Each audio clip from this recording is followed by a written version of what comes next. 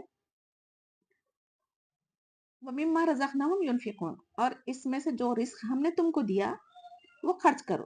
جو کچھ ہمارے پاس مال ہے وہ ہمارا نہیں ہے، بلکہ اللہ سبحانہ تعالیٰ کا ہی دیا ہوا ہے نا. تو جس کا مال ہے اسی کو لوٹانے میں کیا پریشانی ہے.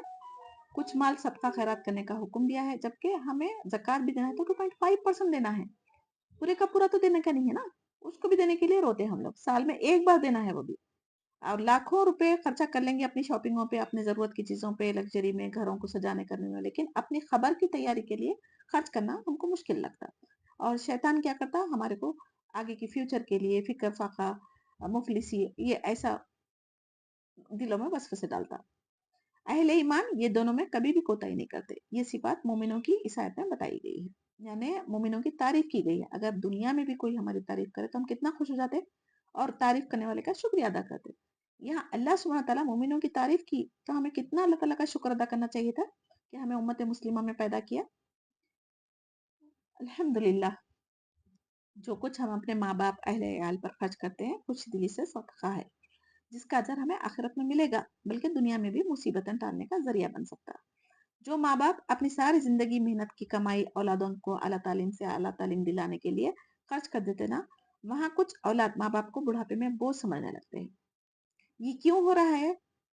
اس کی اولاد ذمہ دار نہیں ہے، بلکہ یہ ماں باپ کی خود کی غلطیاں ہیں۔ جب اولاد لڑکا ہو یا لڑکی، اسلام میں دونوں برابر ہے، اور اولاد ہمارے لیے نعمت بھی ہے اور امانت بھی ہے، تو قیامت کے دن نعمتوں کا بھی سوال کیا جائے گا اور امانتوں کا بھی حساب لیا جائے گا ہم سے۔ تو ہمیں کیا کرنا ہے؟ اولاد کی تربیت قرآن و حدیث کی تعلیمات کے مطابق کرنا ہے، پھر اس کے بعد دنیاوی تعلیم دلائیں، اعلیٰ سے اعلیٰ تعلیم دلوائیں، تبھی تو وہ آپ کے لیے صدقہ جاریہ بن سکتے نا، اور امت مسلمہ کا نام بھی روشن کریں گے۔ لیکن آج افسوس کے ساتھ کہنا چاہتی ہوں، آج ہماری اولادیں غیر قوم کی اندھی تقلید میں اتنا آگے نکل چکی ہیں کہ وہ خود کو مسلمان کہنے سے بھی شرماتے ہیں۔ ابھی بھی ہمارے پاس وقت ہے، اللہ کے لیے قرآن و حدیث کو سمجھ کر پڑھیں اور اپنی اصلاح کر لیں، اور اپنی آنے والی نسلوں کی بھی حفاظت فرمائیں۔ دنیا کی کوئی ایسی ڈگری ہے جو ہمیں یقین دلا سکتی کہ ہمیں جنت تک لے کر جائیں گی؟ نہیں نا، تو دنیا کی تعلیم کے خلاف میں نہیں کہہ رہی ہوں، یہ تعلیم ہمیں چند دن کے لیے کام آئے گی، جتنی محنت ہم اپنے بچوں کو دنیا کی تعلیم کے لیے کرنے کے لیے پیسہ خرچ کر رہے ہیں، وقت لگا رہے ہیں، محنت کر رہے ہیں، اسی کے ساتھ ساتھ قرآن کی تعلیمات کو بھی ہم اہمیت دیں تاکہ وہ اچھے انسان بنے اور آپ کے لیے دنیا میں بھی راحت کا سبب بنے اور آخرت میں بھی صدقہ جاریہ بنے انشاءاللہ۔ چلیں اب یہاں پر آیت 6 سے لے کے 20 تک، یعنی 1 سے لے کے 5 تک آیتیں مومنوں کے بارے میں تھی، 6 سے لے کے 7 تک کافروں کے بارے میں، پھر 8 سے لے کے 20 تک منافقوں کا ذکر کیا جا رہا ہے۔ کافروں کو آپ کا ڈرانا یا نہ ڈرانا برابر ہے، وہ ایمان نہیں لائیں گے، اور اللہ سبحانہ تعالیٰ ان کے دلوں پر، ان کے کانوں پر مہر کر دی ہے، ان کو ان کی آنکھیں رکھتے ہوئے بھی وہ حق بات نہیں دیکھ سکتے، یہ بہت بڑا عذاب ہے ان کے لیے۔ نبی کریم صلی اللہ علیہ وسلم کی شدید خواہش ہوا کرتی تھی کہ سب ایمان لا کر مسلمان ہو جائے، اور دن رات اسی کوشش میں لگے رہتے تھے، اور ان کی ایمان نہیں لانے کی وجہ سے غمگین رہا کرتے تھے۔ تو اللہ تعالیٰ نے تسلی دینے کے لیے نبی کریم صلی اللہ علیہ وسلم کو یہ آیت نازل فرمائی، جبکہ عرب کے کئی لوگ ایمان لا چکے تھے، مگر چند مخصوص لوگوں کے دل پر اللہ تعالیٰ نے مہر لگا دی تھی، جس کی وجہ سے وہ حق نہیں پہچان سکتے تھے، جیسے ابو جہل، ابو لہب وغیرہ۔ اللہ سبحانہ تعالیٰ ہر انسان کو دل، دماغ، آنکھ، ناک، کان دیے نا، تو اگر یہ صلاحیتوں سے ہم حق بات کو نہیں دیکھے، اس کو نہیں سمجھنے کی کوشش کریں گے، تو پھر اللہ تعالیٰ اختیار دیا کہ جو تم چاہے کرو، جنت دوزخ دونوں کو تیاری اپنے ہاتھ میں رکھی ہے۔ جیسے ٹیچر کلاس میں پڑھا تو دیتی ہے، مگر امتحان آپ کو لکھنا ہوتا نا، تو اسی کے مطابق آپ کے مارکس آتے ہیں، تو اللہ تعالیٰ بھی یہ ظاہری اسباب ہم پر چھوڑ دی ہے، ٹھیک ہے۔ اور اکثر مریضوں کو ہم نے دیکھا نا فزیو تھراپی کرتے ہوئے، کیوں کرتے، اس کی ضرورت کیوں پڑتی فزیو تھراپی کی؟ کیونکہ وہ تمام اعضاء کو استعمال نہیں کر سکتے نا، جو بیمار رہتے، بستر پہ رہتے، تو اگر استعمال نہیں کرنے کی وجہ سے وہ ناکارہ ہو جاتے، اسی لیے ان کو فزیو تھراپی کرائی جاتی۔ تو ویسے ہی ہم اپنے دل، دماغ، آنکھ اور کانوں کو قرآن کے لیے، حدیث کے لیے استعمال نہیں کریں گے تو وہ بھی سند ہو جاتے، جس کے بعد وہ حق سے محروم کر دیے جاتے۔ تو مسلسل کفر اور معصیت کی وجہ سے اللہ تعالیٰ انسانوں کے دلوں پر مہر لگا دیتے اور کانوں پر پردے ڈال دیتے، بات نہیں سن سکتے، اور آنکھوں سے اللہ تعالیٰ کی آیتیں، نشانیوں پہ غور فکر نہیں کر سکتے۔ تو ایمان تو ان کو ملے گا جو اللہ کی دی ہوئی صلاحتوں کا صحیح استعمال کریں گے۔ حدیث مبارکہ ہے، مومن جب گناہ کر بیٹھتا ہے تو اس کے دل پر ایک سیاہ نقطہ پڑ جاتا ہے، وہ توبہ کر لیتا ہے تو وہ نقطہ مٹ جاتا ہے، اگر وہ گناہ پر گناہ کرتے جاتا ہے تو توبہ نہ کرنے کی وجہ سے نقطہ بڑھتے بڑھتے سارے دل کو سیاہ کر دیتا ہے۔ جب سارا دل سیاہ ہو جاتا پھر ہدایت پانا مشکل ہو جاتا، مشکل ہی نہیں بلکہ ناممکن ہو جاتا۔ آپ صلی اللہ علیہ وسلم نے فرمایا یہی وہ زنگ ہے جسے اللہ تعالیٰ نے سورہ مطففین آیت 14 میں بیان کیا، کلا بل رانا قلوبہم ما کانوا یکسبون، یعنی ان کے کرتوتوں کی وجہ سے ان کے دلوں پر زنگ چڑھ گیا ہے۔ اسی کیفیت کو قرآن نے ختمہ سے تعبیر کیا ہے۔ ختمہ کا مطلب مہر لگا دینا۔ اور آیت نمبر 8 میں بعض لوگ کہتے ہیں کہ ہم اللہ تعالیٰ پر اور قیامت کے دن پر ایمان رکھتے ہیں، لیکن در حقیقت وہ ایمان نہیں رکھنے والے نہیں ہیں۔ اس آیت سے 20 آیت تک 30 سے گروہ منافقوں کا ذکر شروع ہوتا ہے۔ ان کے دل ایمان سے خالی تھے، مگر ایمان والوں کو دھوکہ دینے کے لیے زبان سے ایمان کا اظہار کرتے تھے۔ یہاں اللہ سبحانہ تعالیٰ کی رحمت دیکھیے، وہ جانتا تھا منافقوں کو، مگر ان کو توبہ کرنے کے لیے موقع دے رہا ہے۔ ان کے نام نہیں بتائے تاکہ ان کی عزت نفس کو دھکا نہ لگے۔ تو اللہ تعالیٰ عالم الغیب ہے، وہ سب کچھ جانتا ہے، اور اپنے رسول کو وحی کے ذریعے منافقوں کی اصلیت بتا دی تھی۔ اور وہ مومنوں کو دھوکہ دینے کے لیے نماز بھی پڑھا کرتے تھے، مگر اپنی عاقبت برباد کر لی۔ تو ایسے لوگوں کی دنیا میں بھی رسوائی ہے اور آخرت میں عذاب ہے۔ اگر کسی کے گھر میں کچھ اسپیشل پکوان ہوتا تو ہمیں اس کی خوشبو آتی ہے نا، اور کچھ کھانا سالن جل جائے تو اس کی بھی بدبو آتی نا۔ تو اسی طرح ایمان کی خوشبو بھی لوگوں تک پہنچ سکتی ہے، اور زبان سے بڑی بڑی باتیں کرنے سے کوئی فائدہ نہیں ہوگا، بلکہ دل کے اندر تقویٰ ہونا ضروری ہے۔ اصل کامیابی وہی ہے۔ اب جس طریقے سے اکثر لوگ دھوکہ دے کر خوش ہو جاتے نا، ہم ان کو الو بنائے بےخوب بنائے، بلکہ دراصل وہ اپنے آپ کو دھوکہ دے رہے۔ دنیا کی کامیابی مل گئی تو عارضی ہوگی، اگر آخرت کا نقصان اٹھانے والوں کو عقل ہو جائیں گے نا تو پھر کبھی بھی ایسی حرکتیں نہیں کریں گے۔ منافق کون تھے؟ مکہ میں کوئی منافق نہیں تھا۔ مکہ میں کمزور مومن اپنے ایمان کو چھپائے ضرور تھے، لیکن کوئی بھی منافق نہیں تھا۔ جان سے، مال سے، خاندان سے ہاتھ دھونا پڑتا، بلکہ وہ لوگ اپنے ایمان کو چھپاتے تھے۔ جیسے جیسے مسلمان کو فتح حاصل ہو رہی تھی تو منافقین نے سوچا کہ ہم قریش کے سرداروں کے ساتھ دشمنی نہیں لے سکتے جو کافر تھے۔ تو منافقین نے دونوں طرح بھی اپنا فائدہ حاصل کرنے کے لیے جس کے سامنے ان کی بات کرنی شروع کر دی تھی۔ اور مسلمانوں کے ساتھ نمازیں بھی پابندی سے پڑھا کرتے تھے، کیونکہ نماز ہی فرق کرنے والی تھی مسلمان اور کافر کے درمیان۔ تو مومن اور کافر میں فرق کرنے والی چیز اس زمانے میں نماز تھی، اور آج تو نام سے ہم مسلمان کہتے ہیں لیکن اذان ہوتے رہتی ہے، لیکن نماز کو جانے کی توفیق سب کو نہیں ملتی نا۔ تو کلمہ توحید پڑھنے کے بعد ان کو معنی معلوم ہو چکے تھے، اور پتا تھا کہ اب ان کی ذمہ داری کیا ہے، اس لیے وہ دوبارہ کفر کی طرف چلے گئے اور کچھ منافق بنے رہے۔ آج ہم مسلمان کلمہ توحید پڑھ کر مسلمان خود کو تو سمجھ بیٹھے، مگر اس کی ذمہ داریاں کیا ہے، تقاضے کیا ہے، نہیں پتا، کیونکہ عربی میں ہے نا قرآن، اور عربی جانتے نہیں ہم، اسی لیے ہیلا بہانہ کرتے۔ لیکن دنیا کی تعلیمات جیسے کہ انگلش ہے، تیلگو ہے، ہندی ہے، دوسرے سبجیکٹ سے کیا وہ ماں کے پیٹ سے سیکھ کے آئے تھے؟ نہیں نا۔ تو دنیا کی خاطر جب اتنے سارے مضامین سیکھ سکتے تو کیا عربی نہیں سیکھ سکتے؟ اللہ تعالیٰ کا پیغام کیا ہے سمجھنے کے لیے؟ جس کا ایمان کمزور ہوتا ہے نا، وہ جس کے ہاتھ اٹھتے بیٹھتے انہی کے طریقے پر چلنا شروع کر دیتے۔ جیسے آج کل کینسر کی بیماری عام ہو گئی، اگر فرسٹ اسٹیج پہ ہے تو اس کا علاج آسان ہوتا، لیکن سیکنڈ پر بھی ہے تو تھوڑا سا ممکن ہوتا۔ جب تھرڈ اسٹیج پر پہنچ جاتی تو ڈاکٹر بھی ان کی امید چھوڑ دیتے۔ اسی طرح نفاق کی بیماری بھی شروع میں ہی ہے تو توبہ کر کے اللہ تعالیٰ کی طرف رجوع کر سکتے، اور ایمان بڑھتا گھٹتا دونوں بھی ہے حدیث سے۔ تو منافق دنیا کا نقصان نہیں بلکہ فائدہ چاہتے ہیں، آخرت برباد ہو گئی اس کی پرواہ انہیں نہیں ہوتی۔ تو منافقین کے لیے جہنم کے سب سے نچلے درجہ یعنی اسفل سافلین میں ان کی جگہ رہیں گی، ان کی روحیں وہاں پر ڈالی جائیں گی، جسے جہنم بھی خود پناہ مانگتی ہے۔ اور آیت 10 میں اللہ تعالیٰ کیا فرما رہے ہیں؟ منافقوں کی 3 نشانی جو تھی نا، اس میں سے سب سے کیا ہے؟ جب بات کرے تو جھوٹ بولتے، امانت رکھو تو اس میں خیانت کرتے، اور وعدہ کرے تو توڑ دیتے۔ تو یہ 3 خصلتیں اگر کسی میں ہے تو وہ ڈرنا چاہیے کہ ان میں منافقوں کی خصلت پائی جا رہی۔ اور ان کے دلوں میں بیماری تھی، اللہ تعالیٰ نے انہیں بیماری میں اور بڑھا دیا، اور ان کے لیے دردناک عذاب ہے۔ بیماری سے کیا مراد ہے؟ کفر اور نفاق کی بیماری۔ جھوٹ بولنا منافقوں کی علامت ہے، اور اس کی اصلاح کی فکر نہ کی گئی تو یہ بڑھتی جائے گی، اس سے ہمیں بچنا ضروری ہے۔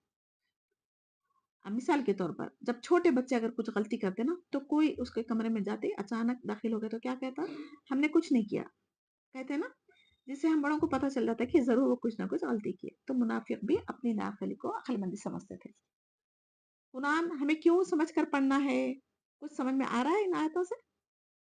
کیونکہ اللہ تعالیٰ نے اپنا رشتہ مضبوط کرنا، اگر اللہ تعالیٰ سے اپنا رشتہ مضبوط کرنا چاہتے ہیں تو جنت میں جانا چاہتے ہیں تو پھر قرآن کو سمجھ کر پڑھنا چاہیے۔ دین کے معاملے میں شک و شبہات اگر کسی کو ہے تو اس کا علاج بھی قرآن سے کیا جا سکتا ہے، جیسے آخرت کے بارے میں، جنت دوزخ کے بارے میں، حساب کتاب کے بارے میں۔ بزدلی جس کے اندر ہوگی وہ شریعت پر عمل بھی نہیں کرنے سے ڈرتے ہیں. یہ بھی ایمان کی کمزوری ہے اور منافقوں کی علامت ہے. اکثر جاب کی جگہ ہم ان کے رنگ میں رنگ جاتے اور خود کو ماڈرن سمجھنے لگتے اور ان لوگوں کو ماڈرن ظاہر کرتے. دین کے تعلیمات پر عمل کرنا ان کو کیا لگتا ہے؟ Out dated. اور جب اللہ تعالیٰ زمین میں فساد نہ کرو کہتے تو یہ جواب میں کہتے کہ ہم اصلاح کرنے والے ہیں. یہاں فساد سے کیا مراد ہے؟ اللہ تعالیٰ کے ساتھ شریک ٹھہرانا. یہ سب سے بڑا فساد ہے. پھر اس کے بعد بدعتوں میں خود بھی غرق ہوتے اور اپنی نسلوں کو بھی برباد کرتے. یہ اصل کس وجہ سے ہوتا؟ باپ دادا کی اندھی تقلید کی وجہ سے، ضد تکبر کی وجہ سے. جہاں دنیا کا فائدہ حاصل ہونا ہے وہاں تو باپ دادا ان کی تقلید نہیں کرتے، ان کے فٹ اسٹیپ فالو نہیں کرتے، لیکن صرف دین کے معاملے میں وہ شیطان ان کو بھٹکا کے رکھا ہے نا، تو اسی لیے وہاں پر باپ دادا سے جو چلی آ رہی رسم رواج اس پر کر کے اپنی آخرت برباد کر رہے ہیں. اور وعدہ توڑنا بھی یہ نا منافقوں کی عادت ہے. جب مسلمان کسی چیز کا وعدہ کرے تو اس کو پورا کرنا ضروری ہے. اور فساد میں اب کیا کیا آتا؟ شرک سب سے پہلا چیز، اس کے بعد ناانصافی، وراثت میں حصہ نہ دینا، یتیموں کا مال کھانا، قتل نہ کے کرنا، رشوت دے کر اپنے کام کروانا، ظلم کرنا، عورتوں کی عزت نہ کرنا، اللہ کے احکامات کے خلاف کرنا، غیر شرعی رسومات نکالنا، سود لینا دینا، چوری کرنا. قرآن اور حدیث کی تعلیمات ہمیں جو تعلیمات دیتی اس پر عمل نہیں کرنا. اور آج ہم یہ سارے کام مسلمان کر رہے ہیں کیونکہ شیطان برے کاموں کو ان کی نظر میں بھلا کر کے دکھاتا نا، جس کی وجہ سے شرک، بدعت، نظر و نیاز یہ سب کرتے اور وہ عبادت سمجھ کے کرتے، اپنی غلطیوں کو نہیں مانتے اور توبہ کیے بغیر موت آ جاتی. تو شیطان اس کی سازشوں میں تو کامیاب ہو جا رہا، مگر انسان آخرت کا خسارہ اٹھانے والا ہے. اللہ تعالیٰ پھر یہاں پر بتا رہے ہیں کہ لوگ یقیناً یہی لوگ فساد کرنے والے ہیں، لیکن یہ شعور نہیں رکھتے. یعنی جو تانے وغیرہ دیتے نا، سب کا نعم البدل کیا ہے؟ اللہ تعالیٰ ضرور عطا کریں گا. اس کا رب پر یقین کر کے تو دیکھیں، مشکلات دنیا کی دین کے کام میں جو لگا رہے ہم ٹائم، اس کا اجر ضرور دیں گا. اگر لوگ تانے بھی دے رہے ہیں آپ کو، بڑی ملانی بن گئے، ایسا کچھ بھی اگر کہہ رہے ہیں تو اس پر صبر کریں. اللہ تعالیٰ تو آپ کی نیتوں کو جاننے والا ہے، اسی کے مطابق آخرت میں اجر دے گا. اور جب ان سے کہا جاتا صحابہ کی طرح ایمان لاؤ تو کیا کہتے؟ بے وقوفوں کی طرح ہم ایمان لائے. خبردار، اللہ تعالیٰ فرما رہے ہیں کہ یہ بے وقوف نہیں ہے جو تم کہہ رہے ہیں نا. جیسے کہ حضرت ابوبکر صدیق، حضرت عثمان بن عفان، حضرت عمر رضی اللہ تعالیٰ نا اپنے مال جان سب کچھ اسلام کے لیے لگا دیے تھے نا، تو ان کو یہ لوگ بے وقوف کہہ رہے تھے. تو اللہ سبحانہ تعالیٰ ان کے جواب میں فرمایا جو آخرت یعنی اعلیٰ مقصد جنت حاصل کرنے کے لیے دنیاوی فائدوں کو نظر انداز کر رہے ہیں، وہ بے وقوفی نہیں ہے، بلکہ اصل عقل مندی وہی لوگ ہے اور سعادت مند لوگ جو کام کر سکتے. دنیا والوں کو خوش کرنے کے لیے شرعی احکامات کے خلاف زندگی گزارنا، بیجا رسومات غیر مسلمانوں کے اپنے گھروں میں کرنا، ان کو خوش تو کر لیں گے مگر اللہ تعالیٰ کو ناراض کر کے آپ کون سی بڑی عقل مندی کا کام کر رہے ہیں؟ غور کریے اس بات پہ. منافق ایمان والوں سے ملتے تو کہتے کہ ہم ایمان والے ہیں، جب اپنے سرداروں سے جا کے ملتے، مالداروں یہودیوں سے، تو کہتے کہ ہم آپ کے ساتھ میں ہیں. اس آیت میں شیطان کہا گیا ہے ایسے لوگوں کو. ان کے سامنے جاتے تو ان کی بات کرتے، یعنی تھالی کے بیان بولتے نا، جس طرف ڈھلا ہو اس طرف یہ لوگ فائدہ اٹھانا چاہتے. انسان کو شیطان سے بچنے کے لیے ہمیں کیا بتایا گیا قرآن حدیث میں؟ تعوذ اور تسمیہ. یہ اگر پڑھ لیں گے تو شیطان ہمارے قریب بھی نہیں آ سکتا. پھر معوذتین ہے، ایت الکرسی ہے، صبح شام کے اذکار میں اگر ہم اہتمام کریں گے تو انشاءاللہ امید ہے ہم شیطان کی شر سے اللہ کی پناہ میں رہ سکتے. آیت 15 میں اللہ سبحانہ تعالیٰ ان سے مذاق کر رہا ہے اور ان کی سرکشی اور بہکاوے میں اور ان کو بڑھاتے جا رہا ہے. جو سچے مومن بندے ہیں نا، دنیا کی زندگی پر آخرت کو ہی ترجیح دیتے. ان کو یہ لوگ اگر بیوقوف سمجھیں گے، ان کا مذاق اڑائیں گے، تو وہ ان کا اپنا نقصان کر رہے ہیں. اللہ تعالیٰ انہیں ڈھیل دے رہا ہے. ان کی زندگی میں عیش و عشرت آ جاتا تو پھر اس میں وہ مگن ہو جاتے، اور اللہ کی جب پکڑ آتی نا تو تب ان کو پتا چلتا. اللہ تعالیٰ جیسا پتنگ جب ہم اڑاتے تو ڈھیل دینے سے اوپر اڑتے جاتی نا، جب اس کو کھینچتے تو کیا حال ہوتا؟ کٹ جاتی نا. تو اس کو یہ طریقے کو استدراج کہتے ہیں. عمل کی باتیں کیا ہے اس میں؟ اگر آپ حق پر ہے، کسی پر ظلم نہیں کر رہے ہیں، اسلام کی شریعت پر عمل کر رہے ہیں، شرعی حدود کو نہیں توڑ رہے ہیں، تو جس کی وجہ سے لوگ آپ کا مذاق اڑا رہے ہیں، آؤٹ ڈیٹ اگر کہہ رہے ہیں، آؤٹ ڈیٹڈ کہہ رہے ہیں، تو اس کے بجائے جواب دینے کے صبر کریں اور ہماری مدد کے لیے اللہ سبحانہ تعالیٰ خود دفع کریں گا. اور کسی کو حقیر سمجھ کر مذاق اڑانا، قیامت والے دن ان سے اللہ تعالیٰ مذاق اڑائے گا. اللہ سبحانہ تعالیٰ چھوٹے چھوٹے پریشانیاں دے کر بندوں کو اپنی طرف کھینچتا ہے، اور مومن صبر اور شکر سے کام لیتا ہے تو پھر اللہ تعالیٰ اس کا اجر بہترین دنیا میں بھی دیں گا اور آخرت میں بھی دیں گا. اور کافر خوشحال زندگی گزار رہا ہے تو اس سے اللہ راضی ہے ہرگز نہیں سمجھنا چاہیے، کیونکہ ان کی جو اچھائیاں ہوتے اس کا بدلہ آخرت میں تو نہیں ہو سکتا نا، تو اللہ تعالیٰ ان کے ساتھ ناانصافی نہیں کرنا چاہتا، تو ان کے جو نیکیاں ہیں، جو ان کے اچھے اعمال ہے، اس کا بدلہ ان کو دنیا میں خوشحال زندگی دے کے کر دیتا۔ اور اس میں ہدایت چھوڑ کر جو گمراہی اختیار کرتے ہیں نا، وہ تجارت سے مراد لیا گیا یہاں پر۔ منافقین نفاق کا جامع پہن کر دنیا میں مومنوں کو دھوکہ دیتے نا، تو دراصل آخرت کا گھاٹا خود ہی کر رہے ہیں۔ نفاق کے ذریعے دنیاوی فائدہ کامیابی حاصل کر کے سب سے زیادہ خود کو عقل مند سمجھتے ہیں یہ لوگ۔ مومنوں کو بیوقوف اور قیامت والے دن انہیں علم ہو جائے گا کہ کون بیوقوف تھا کون عقل مند۔ یعنی ایک انسان کی ایسی یہاں پر ایسی مثال دی گئی، ایک شخص آگ جلائی تو اس کے پاس کی چیزیں روشن ہو گئی، اللہ تعالیٰ نے ان سے نور لے لیا اور انہیں اندھیروں میں چھوڑ دیا جو ان نہیں دیکھتے۔ یعنی حضرت عبداللہ بن مسعود رضی اللہ تعالیٰ عنہ، دیگر صحابہ رضی اللہ تعالیٰ نے اس کا مطلب یہ بیان کیا کہ نبی کریم صلی اللہ علیہ وسلم جب مدینہ منورہ تشریف لائے تو کچھ لوگ مسلمان ہو گئے لیکن پھر جلدی منافق ہو گئے تھے، تو ان کی مثال اس شخص کی سی ہے جو اندھیرے میں تھا، اس نے روشنی جلائی، یعنی نبی کریم صلی اللہ علیہ وسلم نے نور یعنی قرآن سے روشنی جلائی تھی، اس کا ماحول روشن ہو گیا تھا اور فائدہ اور نقصان دونوں اس پر واضح ہو گئے تھے، پھر وہ روشنی بجھ گئی، یعنی پہلے کی طرح تاریکیوں میں واپس چلا گیا۔ یہی حال منافقوں کا ہے، پہلے بھی وہ شرک کی تاریکی میں تھے، پھر مسلمان ہوئے تو روشنی میں آ گئے تھے، پھر حلال حرام خیر و شر کو پہچان گئے تھے، پھر دوبارہ کفر و نفاق کی طرف لوٹ گئے، تو یہ ساری باتیں انہی پر لاگو ہوتی۔ آیت 18 میں بہرے گونگے اندھے بس وہ نہیں لوٹیں گے، یعنی اس کا مطلب کیا ہے؟ ان کی آنکھیں بھی ہوں گی، کان بھی ہوں گے، زبان بھی ہوں گی، لیکن یہ سب دنیاوی فائدے کے لیے ہوں گی، لیکن حق بات جو ہے نا قرآن و حدیث کو سننے اور سمجھنے سے محروم کر دیے جائیں گے۔ یہ ان کے گناہوں کی سرکشی کی وجہ سے ان کے دلوں پر پردے ہو جائیں گے، کانوں پر پردے ہو جائیں گے، آنکھوں پر پردے ہو جائیں گے، تو انہوں ہدایت سے محروم ہو جائیں گے۔ ان آیتوں سے کیا سبق مل رہا ہمیں؟ قرآن مجید ہمارا بہترین ساتھی ہے اور رہنما ہے، اگر ہم اس سے اپنا رشتہ مضبوط کریں گے تو انشاءاللہ کبھی زندگی میں تنہا ہوں گے نہ خبر میں تنہا ہوں گے، خبر سے لے کے حشر تک یہ ہمارا ساتھ نبھائے گا۔ اور جو رشتے ہیں نا، جس رشتوں کے لیے ہم قرآن کے لیے وقت نہیں نکالتے، وہ رشتے خبر کے اندر تو کام نہیں آئیں گے، صرف چند دن آنسو بہائیں گے اور کچھ دنوں کے بعد بھول جائیں گے۔ تو ایسے رشتوں کو ہم دنیا کے لیے اپنا وقت ضائع کر رہے ہیں، وقت ضائع کیا، جتنی ذمہ داری اتنا کرو بھائی، اپنے نفس کا بھی تو حق ہے نا، تو 24 گھنٹوں میں ہم اپنی آخرت کے لیے، اپنے نفس کے لیے بھی 1-2 گھنٹے نکال سکتے نا۔ تو مشکلات میں بھی اللہ پر توکل کرنا، صبر کرنا آ جاتا ہم کو، جب قرآن کی تعلیمات اگر حاصل کریں گے تو اس میں ہمیں پتہ چلے گا کہ صبر کا بدلہ جنت ہے۔ تو دنیا کا سفر کبھی ہنساتا بھی ہے، کبھی رلاتا بھی ہے، ہر دن ایک نئے موڑ پر لاتا نا، اس لیے ہمیں آخرت کی تیاری کے لیے کچھ وقت نکالنا چاہیے۔ جسم کی بیماری موت کے ساتھ ختم ہو جاتی، مگر دل اور روح کی جو بیماری ہے نا، موت کے بعد بھی عذاب کی صورت میں باقی رہے گی، اس لیے ہمیں روح کی اور دل کی پاکیزگی کی دعائیں کرنی چاہیے۔ اے اللہ ہمیں ایسے منافق دوستوں اور رشتہ داروں سے محفوظ رکھ جو ظاہر ہمیں محبت سے پیش آتے ہیں اور دلوں میں کبھی نہ ختم ہونے والی نفرتیں رکھتے ہیں۔ زندگی ایک کتاب ہے، پیدائش سے لے کر موت، درمیانی صفحات جو ہے نا وہ اللہ تعالیٰ نے بلینک رکھے، اس میں جو آپ کو پسند ہے لکھ لیں، مگر ایسا کچھ نہ لکھیے جس کو اللہ تعالیٰ کو دکھاتے ہوئے شرمندہ ہونا پڑا۔ اسی لیے ہمیں اپنی عبادتوں میں، اپنی زندگی کے معاملات میں خلوص و عاجزی ان کی ساری برتنا چاہیے۔ وہ رب العالمین آپ کو اتنی خوشیاں دے گا کہ آپ اپنے تمام تر غم مشکلات سب بھول جائیں گے۔ اللہ کا شکر ادا کریں کہ آپ امت مسلمہ میں پیدا ہوئے اور آج آپ کو قرآن سیکھنے اور سمجھنے کے لیے اس میں اللہ تعالیٰ نے لگایا ہے۔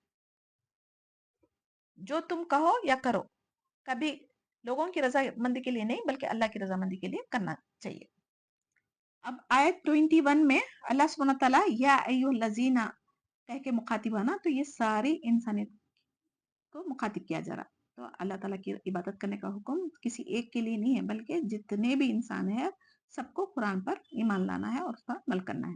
اللہ سبحانہ تعالیٰ انسان کو پیدا کرنے کا مقصد کیا ہے؟ عبادت کرو بیان کیا ہے یہاں پر۔ سب سے پہلا پیغام اللہ کی عبادت کرو، جیسے سورہ فاتحہ میں ایاک نعبد پڑھا گیا تھا نا، تو اس کے بعد والی آیت میں بھی ہم 3 قسم کے لوگوں کا ذکر کیا تھا، پھر سورہ بقرہ میں بھی 3 قسم کے لوگوں کا ذکر کیا گیا، پھر اس آیت میں یا ایھا الناس کہہ کر اللہ تعالیٰ نے مخاطب کیا ہے۔ تو عبادت کے معنی کیا ہے؟ عبادت صرف نماز قرآن کا پڑھنا نہیں ہے بلکہ اس کے معنی بہت زیادہ وسیع ہے۔ عبادت عبد سے ہے، عبد کے معنی غلام، عبادت بندگی کا نام ہے، عبادت غلامی کا نام ہے، عبادت